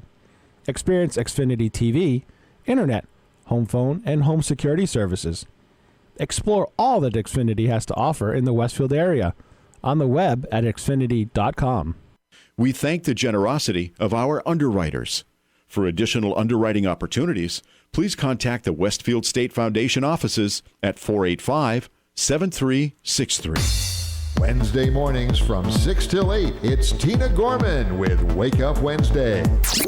Community Radio. 89.5 WSKB. Live from the campus of Westfield State University, this is 89.5 FM, WSKB, Westfield. Live around the world. You're listening to the Westfield News Radio Show on WSKB 89.5 FM Westfield. Here's your host, the owner of the Westfield News Group, Patrick Barry. Good morning again, everybody. It's about 7:20 in the morning, Thursday, April 13th. I love that live WSKB. We're not really live this morning. This is, remember the old commercial? Is it live or is it Memorex, right? Yes. This is actually a tape show from back in March, and the reason we're taping it is because I'm not in town today. I'm actually somewhere between Florida and Massachusetts, somewhere. He's just trying to confuse everybody. Exactly. That's what he's doing. The disembodied voice of Patrick Barry. But anyway, welcome back this morning, everybody. My guest today is Westfield native, professional drummer, musician, John Wysocki. Good morning again, John. Good morning. I know it's kind of weird to say that, John, but it is. Yeah, we're taping the show. You know, we're playing like it. Actually, I'm a musician, so this is morning. So John is a professional musician, born and raised in Westfield. Cut his teeth in the music industry here in Westfield, and has gone on to really, and John, you're a celebrity in the music industry with your talents and your drum skills. We talked before the break just about you growing up in the industry. Nowadays, it seems as if with these reality TV shows that every kid out there probably thinks that all they need to do is get on The Voice or one of these other shows and they're going to be a celebrity. But you didn't. You guys really did it old school, basically. You did the club scene, right? We did everything old school, really. The way things are done now, the business changes so, like every 10 or 15 years it changes, and things have changed so quickly with with the downloads and all the online stuff, and it all started with Napster, obviously back right, yep, 10 years ago, whatever, 15 years ago now. It's about 20 now, John. Yeah, I know. Actually, you're right. It's probably been that long. But yeah, I mean, we did everything kind of the old-fashioned way, which if you even go back earlier, like in the early days with the Beatles and Zeppelin and all that, I mean, that was old-fashioned. That's more old-fashioned than the way we did it. So you and your bandmates, you said you played in several bands, and you really, Western Mass, the greater Springfield area, it was your home base for many years, right? You playing, Pete alluded to it, Infinities, and there's a whole bunch of bars that don't even exist anymore. Right. Well, they don't exist by name, but the physical location are probably still there. But, sure. So how did you guys, or how did you go from, and this is the part of this interview that I've been looking forward to most, is you go from lugging your drum kit, you yourself, lugging it from the back of a van or a car into Infinity, right here, to all of a sudden, you guys are big. You've got roadies, you've got people doing this for you. What was the transition? How did you get from a club band to stardom? Well, was there any one thing? Like, how did somebody somebody find you and say, this is the band? Yes, that's pretty much what happened. However, we always put ourselves in a position for that to happen. Oh, really? In other words, yes. Well, in other words, like, not refusing certain gigs that we know we should have done, and so on and so forth. Things like that, and just we always worked hard too. We really did. We just always tried to make our songs better. But there's never one thing that gets you to something like that. So isn't. Wait a minute, did you play a lot of freebies at CBGB's before it went down? We played there a couple times. Really? Yeah. That's cool. Yeah, we played there with the Foo Fighters one time. That was a place to get noticed. If you're on the East Coast, that was a place where you're striving to if you want to get noticed. I know a couple bands. That was actually, we played CBGB's once we had already had our first record out, though. So. Oh, wow, okay. Yeah, we didn't do it in the early days, like, kind of how they used to do it. So you guys played it a little bit after. So you guys are playing the club scene, and you just bring up a good point. After your first record, so how did you make your first record? What was that process like? How did you get there? The first one we did, we had a lot of material that we had written. Now we have a self-titled, or not self-titled, but a first release that we released ourselves.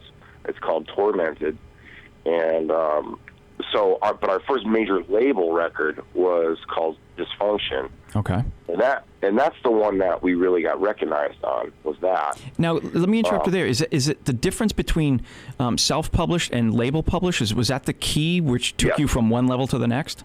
Yeah, yep, pretty much. And is it because of their distribution abilities? Well, distribution, sonically, it just sounds better. Wow. It's just more produced, I guess you could say. Things are more refined. So you end up getting this major label record released. And what year is that, roughly? 99. Oh, okay. Like that. So you get that record gets released, and then what happens to that band that was playing the clubs? I mean, do all of a sudden, do you guys get booked for concerts, or what? That had to have been really the year or months or 2 years or whatever it might, where you guys went from, hey, we love playing Infinities and all, but we just got booked for the Hartford Civic Center. I don't know. I'm just making it up. Yeah. But, you all of a sudden you go that transition from just being this local club band that, everybody here knows to, oh my God, you guys are now big. Well, yep. That kind of did happen. We got real lucky too. We played an opening slot for Limp Bizkit. Wow. Yeah, and it was Fred Durst who actually noticed the band. So we went up and gave him our CD at the time, and he really was the one who made it happen. He watched our show from side stage, and he saw something there. So he was the. I'm sorry. With his help, we were able to move up the ladder fairly quicker than most. And you I guess you sort of lucked out in a certain way, because Fred Durst, who's the lead singer of Limp Bizkit, he kind of helped you because he'd already been in the business, right? So he sort of kind of helped bring you along, right? He did. So it's good to have somebody that's been in it, in the war, show you the ropes and kind of show you the battlefield, right? Absolutely, that. And also the thing is they weren't even all that established at that point. So he really kind of went, above and beyond to help us get started. So after he kind of elevates you to the next level, and then what happens? I mean, how do you guys? How did the band, or how do you guys start booking these gigs? Really, because you've traveled the world, right? Yes. I mean, how do you get to that point? Yeah, you have booking agents that do all that stuff, and they work with our management company and so on and so forth. So, I mean, there's a team of people that you put together for all that kind of stuff. So it's got to be weird for you guys, as again, you guys were probably doing your own bookings at the local clubs, right? Yep, we were. To all of a sudden, okay, now we got to hire these people to do this stuff. Yes, that's true. That is, and again, with success, I mean, you've now got, and I will call them hangers-on, booking agents, accountants, lawyers, that really just got to kind of watch your back to make sure you're not getting screwed, and to make sure your career path continues to grow in the way you guys wanted it. Yes, that is true. That's again, it's mind-boggling that this kid that grew up on Tannery Road, it was very fortunate, and you had the talent to be able to pull this off. Well, I feel very lucky, yeah. And, I mean, just like I said, too, it's really important to have everybody on the same page as you. So how often do you go back to your mom and say, hey, by the way, that pan banging I was doing when I was 2? Look where I am now, Mom. Yeah, well, she already knows they've been changed. So. And does she still smack you upside the head for saying that to her? Well, every mother will. Oh, yeah, pretty much. Nothing's changed there. No, of course. So from the business side of being a professional musician, John, do you guys have agents? Do you guys, so it's kind of weird. So how did you guys travel the world? I mean, did you guys have to pay your own way? Did the record companies pay your way with the roadies and the equipment being moved from place to place? How does that work? Right. Well, it depends. I mean, the label gives you money to do to tour, and so I mean, in this we would travel. Depends what if we're in Europe, we use a bus company, but obviously we have to fly there. Right. But we have flown from the East Coast to the West Coast of the States too before. Private plane, we've flown. I mean, it all depends, Right. And we have had to foot that bill sometimes. Oh, really? But yeah, sometimes we have. I mean, but when you're making decent money for shows, I mean, it's not, Yeah, it's not the end of the world. And at the end of the world, I mean, I wish we had sometimes spent it in better ways, but, you can always look back and say... Hindsight is always 20/20, right? Yeah, exactly. Absolutely. So now, the band has progressed to really the highest levels of success for the most part. Mm-hmm. How do you keep your roots? How do you keep those, how do you stay grounded and not let it get to you too much? Oh, well, that's all on the individual person. Honestly, I think with us, I mean, for us, it didn't really happen until later on in life. I think, when you're younger, maybe it's a little harder to deal with that kind of thing. Good point. And also, to be honest, too, we were so caught up in working at the time. That's all we did was it seemed like we were always on tour. We'd come home, before you know it, you're doing your laundry and you're getting ready to head back out. So yeah, you're doing your own laundry. So even the biggest of stars, you still got to do your own laundry. Well, sometimes, But I mean, we really worked hard. We were really busy. it just seemed like once the ball started rolling, it just kept getting bigger and bigger and bigger. And when you're in it, you're just doing your job, So it's easier for me to look back on all that stuff now, as opposed to maybe while I was in it. Right. I would strongly recommend, if you haven't started the process yet, and while you're still young enough to remember some of it, start writing notes, because you're going to want to write a book. Yeah, that's probably a really good idea. I would love to do that, because I get to share my experiences and ups and downs and things of that nature. Because and those kind of things will sell, because when I was working in the satellite uplink business, Aerosmith came out with their book Walk This Way, and it was just, not only was it a good kind of like anatomy of the band, but it was a great story, and those kind of things are just, people love to read stuff like that. Yep, you're absolutely right. So now, what's the biggest venue you've played, like seating wise? Well, there's outdoor venues in Europe that are 110,000 people. Are you kidding me? You performed in front of 100,000 people? Okay. Nonchalantly, he says that. Yeah. I've been from 100,000. There's not 100,000 people in Western Mass. All right. So yeah. Well, they do it. They do it like over there. The festivals over there are crazy. Yeah. I mean, it's an event. It's like a 4-day event, and it's crazy. So, nothing like we see here in the States. Well, the closest thing would be like, what's that? I don't know. Was it Coachella or something? Coachella is the latest one. Yeah, that's one of them. I mean, all those, but there's so many of them now, like Ozfest and right, Rocklahoma and all that stuff. So, I mean, but again, you work your way up to a point where you're in front of 100,000 people. You're not playing infinities for 75 people one day, and then 2 weeks later they plop you in front of 100,000 people, right? No, no. Yeah. It didn't happen that way. But I mean, I suppose it could. So how do you walk out on stage and look at that sea of faces cheering you on and not sit there and say to yourself, "Oh my God, look at this." Well, I remember the reason I always mention that particular venue is it's in Donington. Actually, if you watch like the AC/DC video, it kind of gives you a real good idea of how many people are really there. And where is this place? Donington. England. It's in England. Okay. Yeah. Okay.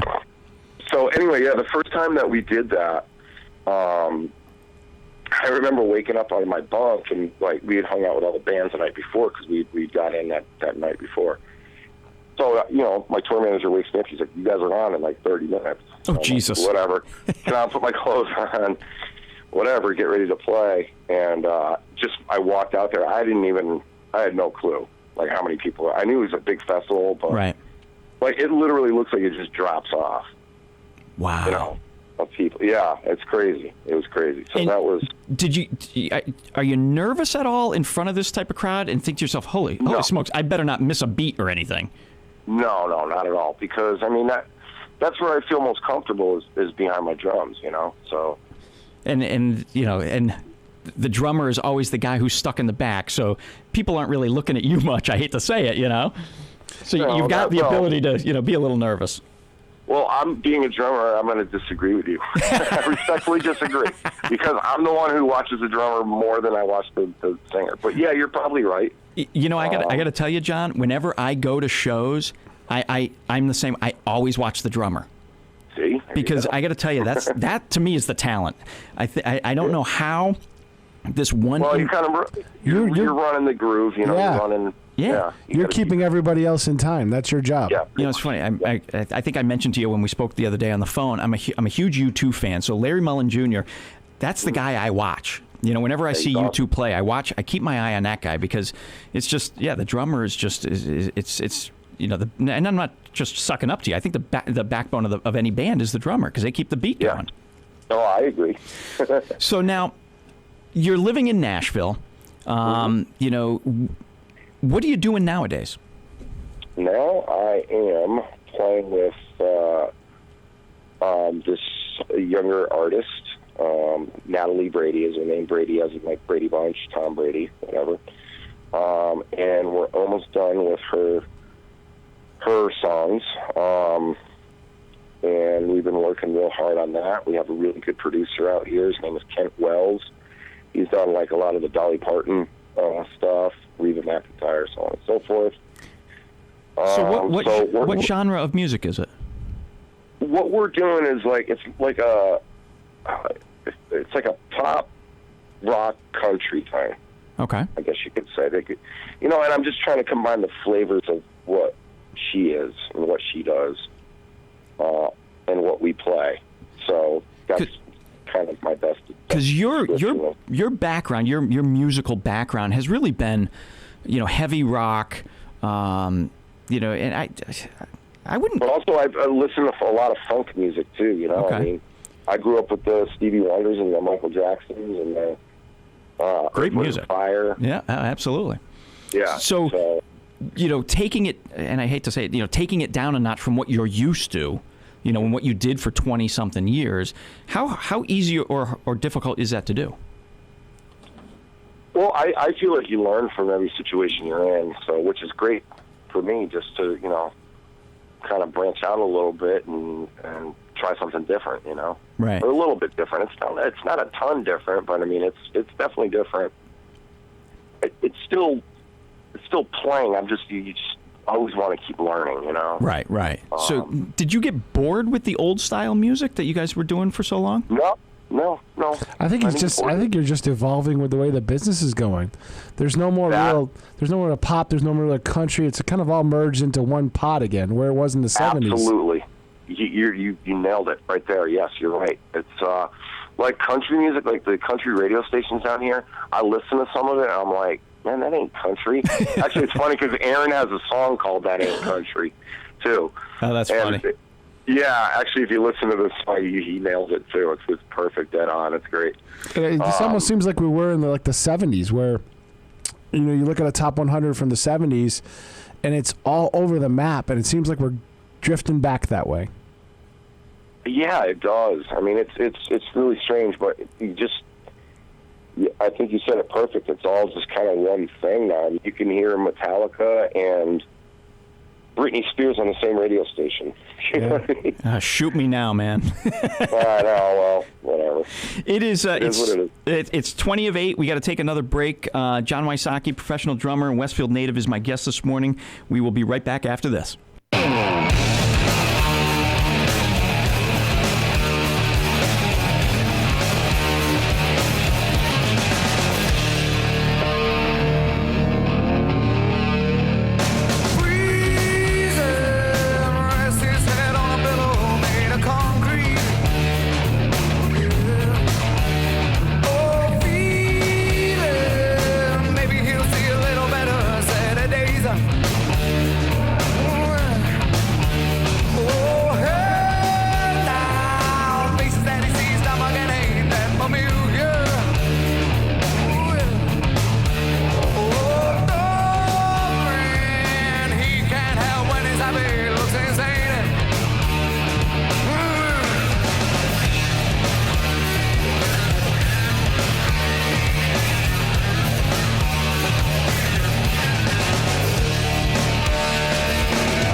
Support for the community programming of WSKB is provided by Westfield Bank. For more than 160 years, Westfield Bank has been an important community presence and commercial leader in the Pioneer Valley, with convenient full banking services in Westfield, West Springfield, East Longmeadow, Agawam, Feeding Hills, Springfield, Southwick, as well as Enfield and Granby, Connecticut. Visit us on the web at westfieldbank.org.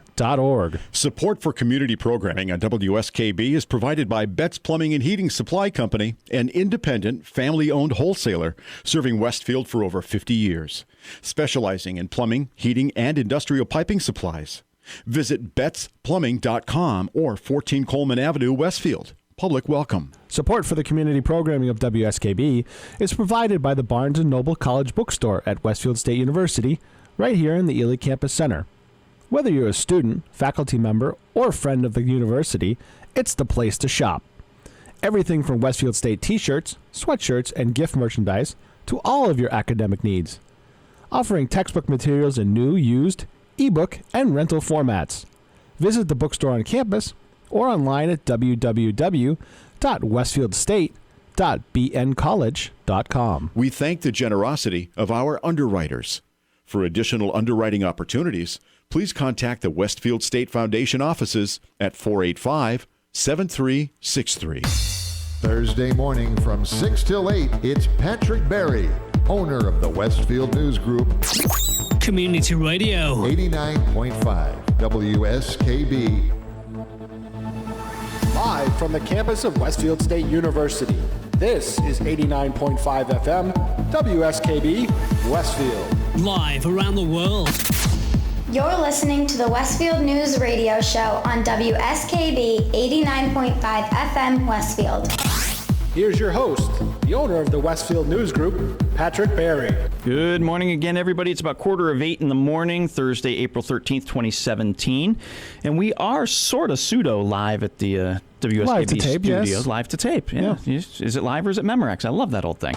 My guest this morning is Westfield native and professional musician, drummer John Wysocki. Good morning again, John. Thanks for joining me. Well, thanks for having me. I know it was, we're taping this show back in March, and it's mid-afternoon here in March. So you jokingly said earlier when I made those same comments, you said, yeah, well, it's still kind of morning for a musician. What's your normal day like? I mean, are you currently touring? Are you currently in the recording studio? What are you doing now? Well, no, not so much touring, although we are leaving for Florida on Tuesday. Tuesday in March, not Tuesday in April. Right. Yeah. Sorry. Exactly. So yeah, a lot of studio, a lot of playing live in Nashville. But we're going to be doing some different stuff like coming up in the summer, probably a little more traveling. So when you say you're headed down to Florida, is this with the new band? Natalie Brady Band, yeah. Okay. And is it... It's a all original music band. You're not going back to cover songs, are you? No, it's that same thing that I was saying before. This is kind of like a startup project again for me. I'm starting from the ground up again, which is great. I love it. So how'd you get hooked up with these guys? From down here, really, just from living here. Oh, really? You just kind of your paths cross with the other bandmates, and next thing you know, thing you know, you're going to Florida. Yeah, well, I guess, yeah. But the thing is like down here, it's such a tight knit group of musicians down here. It's awesome. It really is. It's awesome. It's I lived in LA for a little while too, and not to mention how much time with Stained I spent in LA, and it's very spread out. And it's it's kind of harder to make those kind of connections that you can make very easily here. Really, I find that interesting. Is Nashville now the new? Maybe it's not even new. I'm just so out of it. The hub of music. Yeah. Oh yeah. Yeah, definitely, it really is. definitely. Yeah. Really? Yeah. See, yeah. Again, there's a ton of startup projects in Nashville. But I'm old school. Yeah, I still think L.A. Yeah. Well, LA still has their thing, but I think part of it definitely the cost of doing business in Nashville is a lot better than in LA or New York. Oh yeah. But is there as tight-knit a group as it is in Nashville, there must be, I mean, every kid that wants to be a musician star has got to be down there just trying to make a name for themselves. Yep. You know. Well, yes, you're right. I mean, we always have those, like we just had CRS week, which is a big radio thing where all the radio programmers and you know, they come out, or they send a representative out or whatever to check out the new talent here and see if they want to put them on radio or help them out in any way or whatever the case might be. But yeah, there's always something like that going on here. You know, it's interesting. I don't know if you remember the DeMorris family from Birch Bluffs. Jeff went down to Yeah, he went down to Nashville a couple of years ago. You know, just as a vacation trip, and he was telling me when he got back, he goes, the talent of musicians in Nashville is mind-boggling. He goes, the people you see on the street busking are the talent is incredible compared to anything you'll see in a club scene up here. Oh, by far, no disrespect to the great players up there too, but there's just so much of it. But you know, also too, there's not all great. There's some bad music out there. There's some bad ones too, yeah. Oh yeah. But there is an incredible level of talent in this town. It really is mind blowing. Oh, I've never been to Nashville. I got to check it out. One of these really days I'll get down there. Bucket list. Exactly. It's a fun place. It's a fun place to visit. It really is. You know, I'm a blues fan, so Memphis is also on my list. I got to get there too. I don't even know if they do blues in Memphis anymore. Yes. Yeah, they do more in Memphis than they would here. But there's everything here pretty much. And, you know, I mean, blues also, too, you can't forget about New Orleans. I mean, True. Good point. Yeah. So, outside of the music business, John, what are you into? Are you diversifying? You know, I mean, I hate to say it, you and I, we're pushing 50 years old, you know? Yeah. We got to diversify what we do and so forth. Are you into other things, or is it just the music business? It's pretty much just the music business, and the other thing is what I'm doing while I'm talking to you is watching the Bruins. Don't tell me. I'm going to go home and watch it. I know. I hate that too. I won't even look at my phone sometimes. I'll be like, exactly. I don't want to watch the game yet. So I won't tell you. Thanks. So what else? Are you? You know, the music business, I've got to imagine, keeps your days busy. You know, between recording and practicing and whatever for this tour that's coming up. Are there other industries that you're interested in? Things that you do? Yes, I'm teamed up with a friend of mine, and we're going to do a reboot for his clothing company. It's called Grind It Out Clothing. Oh, cool. Yep, and so he's going to do a relaunch, I believe, maybe I think it's fall. We're going to do like a fall line. We're going to start the relaunch then. But, you know, you got to do a whole bunch of marketing and so on and so forth before. But, yeah, so I'm involved in that as well. And then also I have a rock and roll project with another good friend of mine from actually up there from Connecticut, a guy I used to play with back in the 80s. His name is Dan Tracy, and that band is called Save the World. And are they trying to save the world? Yeah, well, isn't everybody? Yeah. So those are so I've been real busy with all that stuff.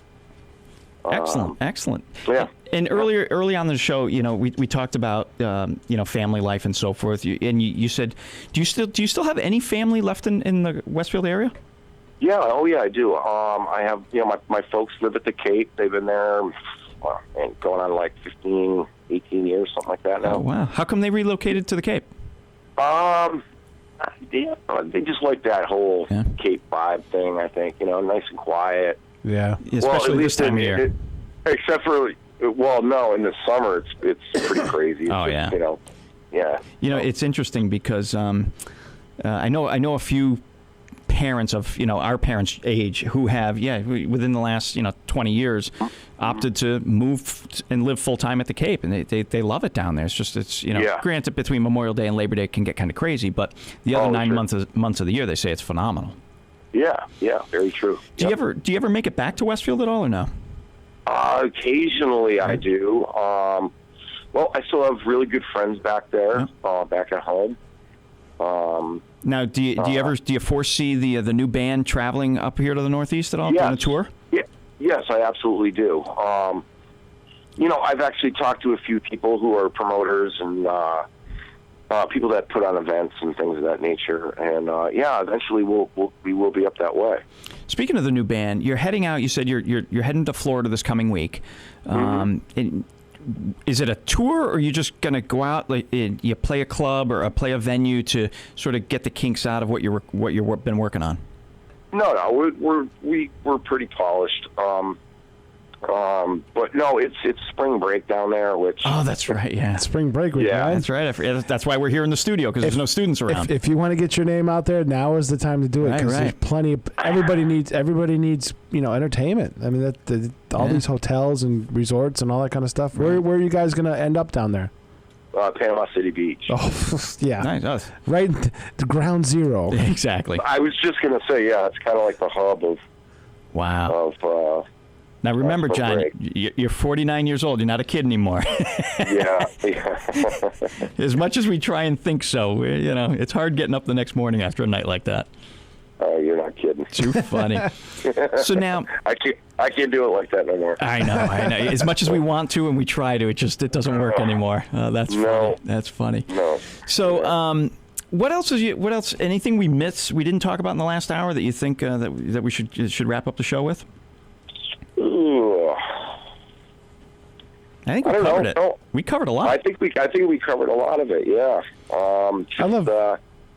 Keep an eye out for Natalie Brady Band. Okay. And the Save the World thing and Grind It Out clothing. So one of the things I always think of, John, is I sit back sometimes and I think of like some of the biggest, and I would classify you like this, some of the biggest stars and musicians and so forth.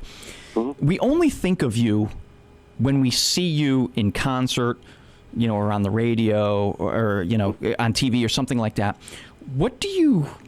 Music has been your life. It's really been your only full-time job since you've been an adult.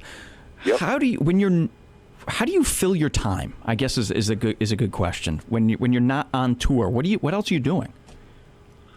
Well, you hit it so hard when you're on tour. I mean, you try to relax the best you can and try to come down from that, because it really is tough. Like when you come off tour, it's hard to kind of bring yourself back to like the real world. Oh, I'm sure.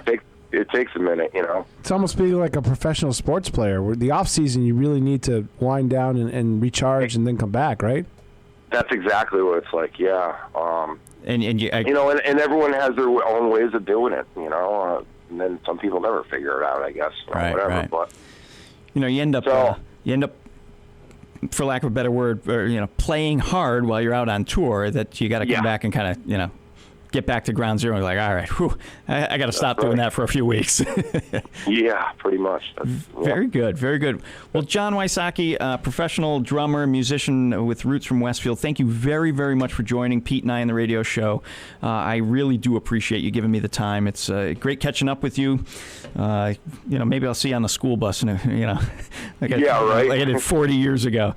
Good God. Well, thank you so much for having me. I really appreciate that, and I just want to say hello to all my friends from back home and my family, obviously, and everyone who's been there to support me and my bands throughout the years. I appreciate that, and I'm here because of that, too. So excellent. Good to hear. Good to hear. Yeah, so thank you for all of that.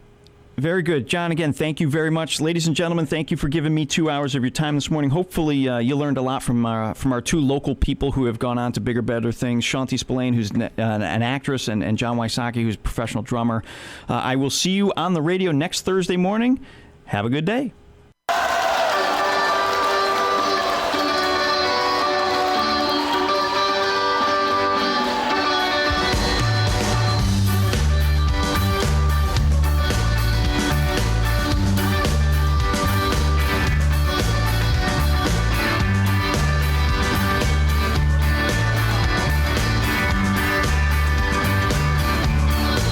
Well, here it is.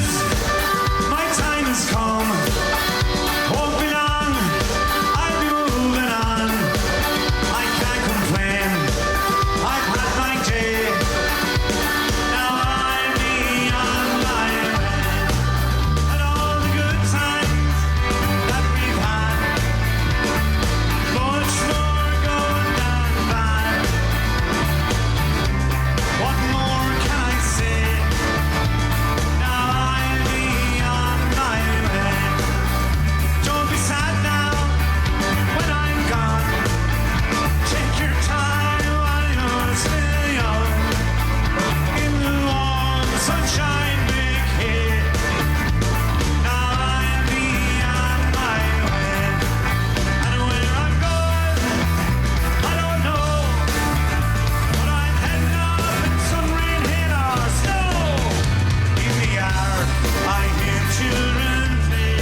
come.